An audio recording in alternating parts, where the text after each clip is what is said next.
All right, y'all. So look, I know a lot of y'all already done seen this, a lot of y'all haven't. So I'm gonna break it down for those who don't know what the hell is going on. So basically, Young Thug just got 40 years, but it's not in jail. It's 5 years in prison. So basically, they're gonna probably just do time served on that. He got 15 years of probation as well. Then backloaded 20 years served in custody if probation is violated. So basically, shit, if he do good for 15 years, he should be good. But if not, then he has to do 20 years in custody. So I mean, this is kind of a good deal, but it really ain't a good deal. But it will keep him on a narrow path to the point where he can go ahead and do what he needs to do the proper way. He won't have to worry about too much trouble if he just go ahead and do what he needs to do. And I feel like that's a pretty good deal, just based off all of the murders that was involved, the crime, and different things like that. Now I know a lot of y'all gonna be like, that ain't a good deal, this and that, or whatever the case may be. And he had like possible better action at getting a better deal if he would have prolonged and waited, but he was just ready to come home. He said his children were hurting and stuff like that, so it's kind of understandable, you know. But I feel like it was a whole shit show, this whole trial. There's no reason in hell he shouldn't have been in trial for all of this that's been going on, because I mean, shit, they really can prove a lot of the stuff that he did. They were just basically saying stuff about everybody that's around him, you know. But hey, it is what it is. I got a couple of videos basically about what took place today. So he will be home shortly. Let me know your thoughts and opinions about everything in the comment section, and I will holler at y'all later on another video. All right. Oh yeah, man. You know, everybody was calling Gunna a snitch, and Thug wasn't gonna mess with him, and this and that. Well, Thug wants to keep communication with Gunna. That was one of his requests that he made, and he also wants to keep in contact with his brother. And the reason why that's something that people should, you know, kind of feel crazy about is because there was a special request by him. He don't want to keep communication with the other people. I mean, he probably does, but that's a part of his stipulations to be out. He said that he was fine basically without talking to everybody else, all the other co-defendants, but he wants to talk to his brother and Gunna. Now let's get into the video. As to count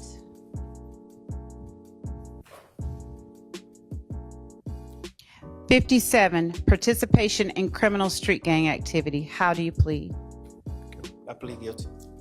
As to count 58, violation of the Georgia Controlled Substances Act, how do you plead? Guilty. As to count 59, violation of the Georgia Controlled Substances Act, how do you plead? Guilty. As to count 60, violation of the Georgia Controlled Substances Act, how do you plead? Guilty. As to count 61, possession of a firearm during the commission of a felony, how do you plead? Guilty. And as to count 1, conspiracy to violate the Racketeer Influenced and Corrupt Organizations Act, how do you plead? No law. As to count 56, participation in criminal street gang activity under the leadership charge, how do you plead? No law. I think you didn't ask about count 62. As to count, thank you, Your Honor. As to count 62, possession of a machine gun, how do you plead? Guilty.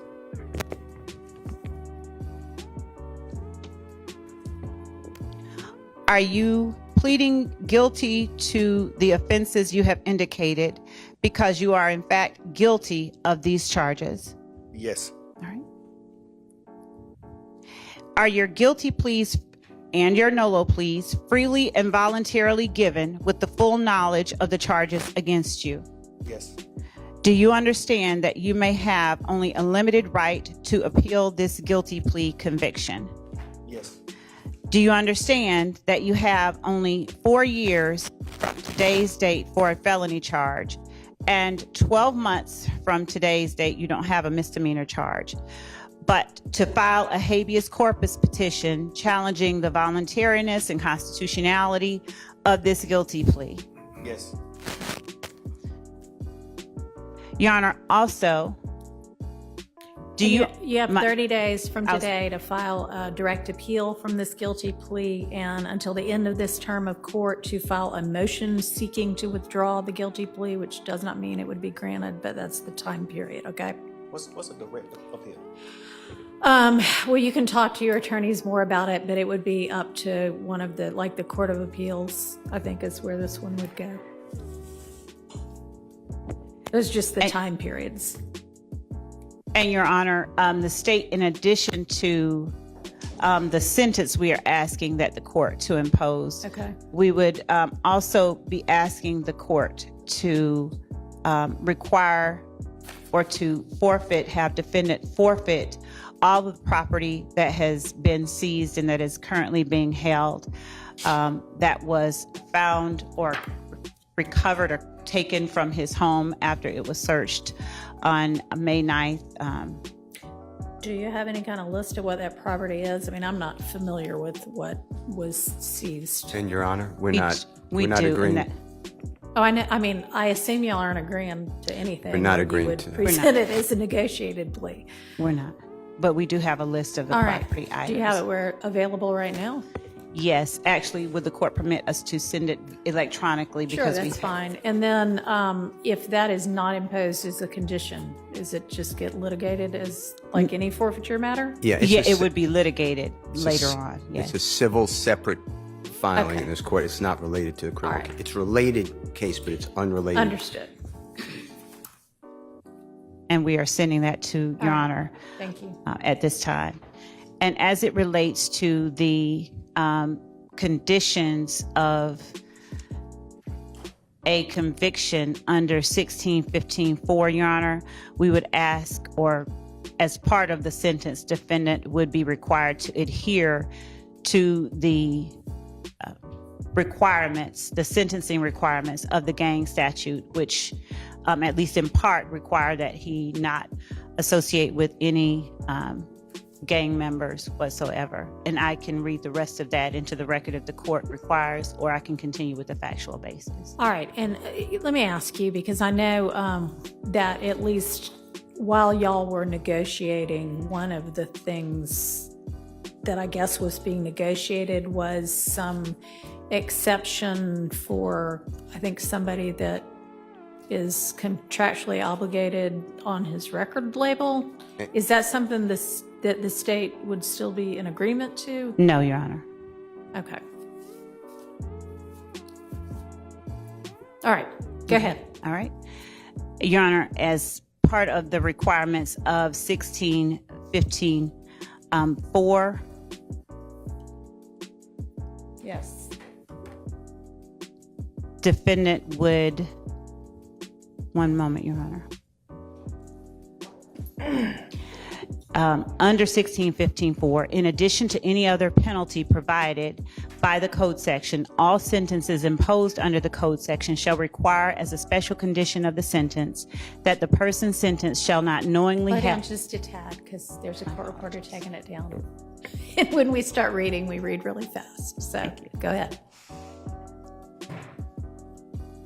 This code section shall require as a special condition of the sentence that the person sentenced shall not knowingly have contact of any kind or character with any other member or associate of a criminal street gang, shall not participate in any criminal gang activity, and in cases involving a victim, shall not knowingly have contact of any kind or character with any such victim or any member of any such victim's family or household.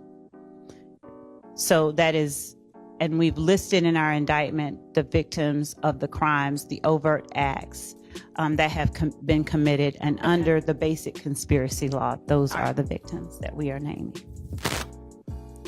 Your Honor, as this case has been tried and would continue to be tried until the state completed its case in chief, the evidence has shown that the defendant,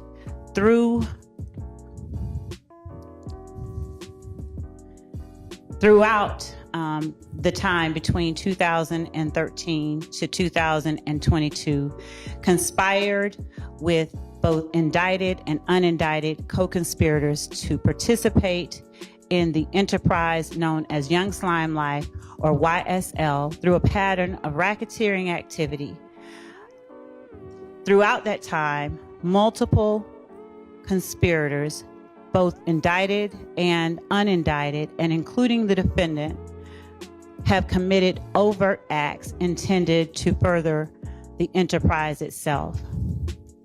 With regard to the defendant, as far back, the evidence has shown as 2013 The defendant, along with other YSL founding members, Walter Murphy, for one, committed an aggravated assault and armed robbery against Derek Dotson. The court has heard evidence of that presented through Adrian Bean, who was a co-conspirator in that particular act. The armed robbery of an Archillian Bennett back in 2013.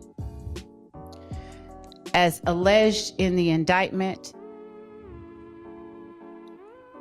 defendant and unindicted and indicted co-conspirators committed acts to further YSL that included drug sales, aggravated assault, and murder. They used and furthered, rather, this conspiracy by using social media posts and music to assert the violent nature of and the dominance of Young Slime Life, which is also known as YSL. The defendant is charged with being a leader of the gang YSL, and evidence has been presented by accomplices and co-founders of YSL, Trontavia Stevens and Walter Murphy, and evidence would have been presented, in the words of the defendant himself, that the defendant, as shown by some of his own social media postings, was the founder, one of the founders of YSL, along with Mr. Stevens and Mr. Murphy. YSL formed, according to the evidence that has come out in this trial, in 2012, 2013, under the former version of the name of the gang called Rock Crew or Raised on Cleveland.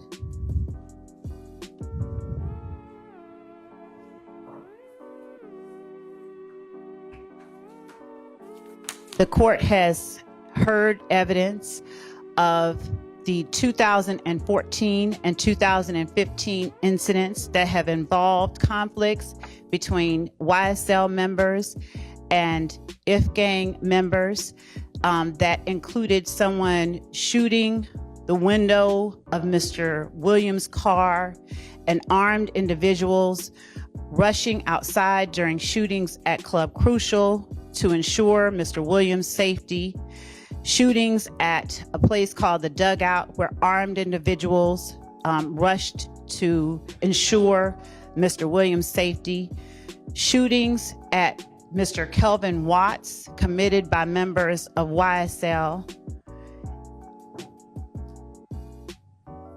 communication with members of YSL after those incidents, and ultimately the murder of Donovan Thomas at the hands of members of YSL. The evidence has shown and will show that on January 10th of 2015, members of YSL drove a car rented by the defendant, a gray Infiniti, and drove past Mr. Thomas as he stood outside of a barber shop congregating with friends, and unloaded an array of bullets on Mr. Thomas, hitting him, his Chevrolet Tahoe, and two other persons in the process. Mr. Thomas died from those bullets.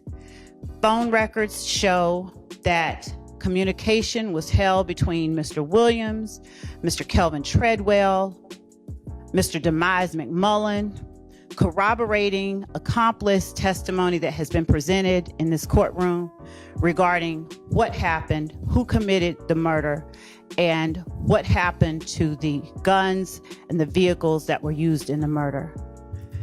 After the murder of Donovan Thomas Jr., the members of YSL responsible for the murder and members of YSL who were not responsible for the murder congregated at Mr. Williams' condominium called the Sky House, and they all made plans and later either drove or flew down to Miami.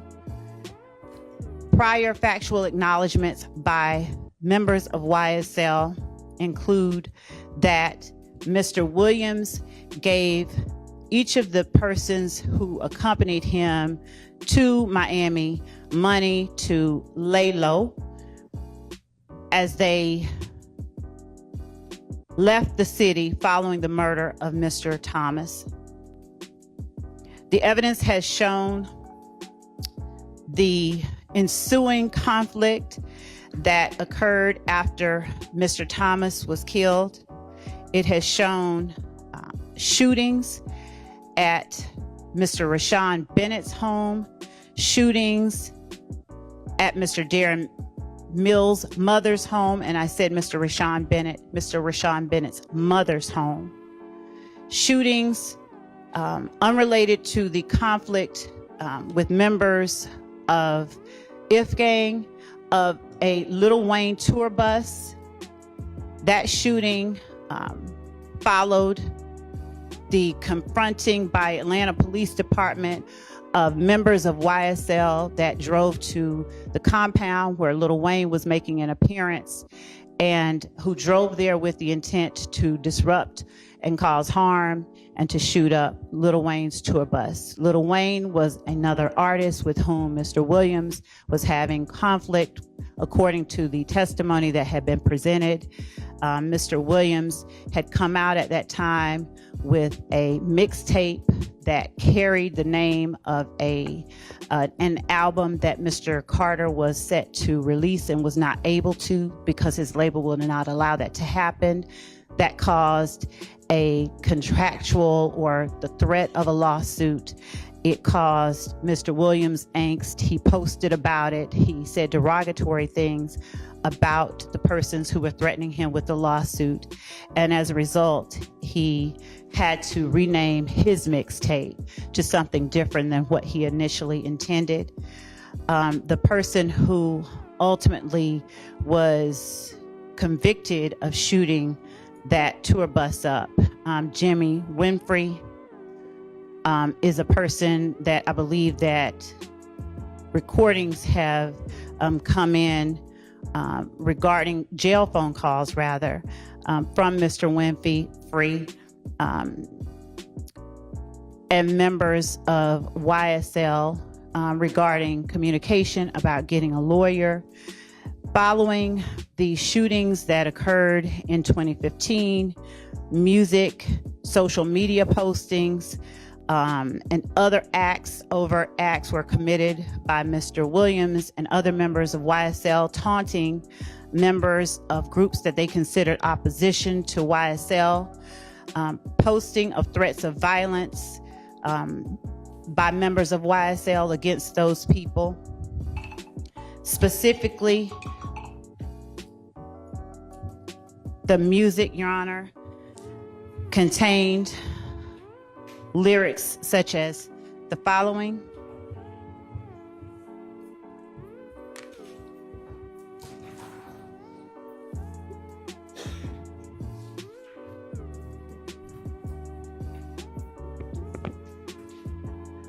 I rep my life for real, for slimes, you know I kill.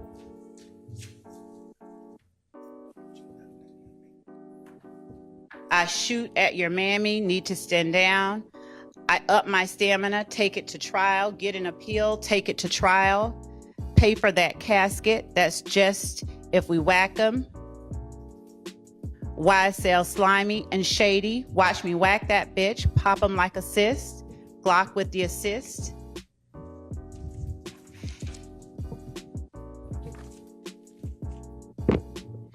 It also consisted of a song wherein Mr. Williams sang or rapped the lyrics, hey, this is that slime shit, that YSL shit, killing 12 shit, fuck a jail shit. I'm in the VIP, I got the pistol on my hip, fuck the police. You praying that you live, I'm praying that I hit, this that slime shit. 100 rounds in a Tahoe, I'm prepared to take them down. Got banana clips for all these ends acting monkey. This is that slime shit, this is that mob shit. Fuck the judge, YSL, this that mob life.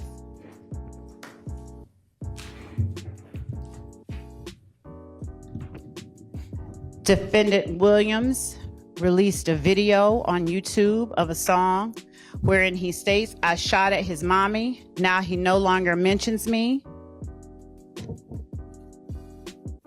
Act like you want war and they gonna smoke you like a blunt.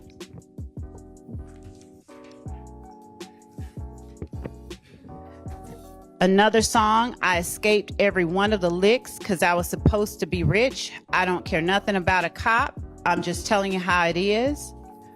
I done did the robbing. I done did the jacking. Now I'm full rapping. Gave the lawyer close to $2 million. He handles all the killing. We don't speak about shit on wax. It's all my business. We know to kill the biggest cats of all kittens.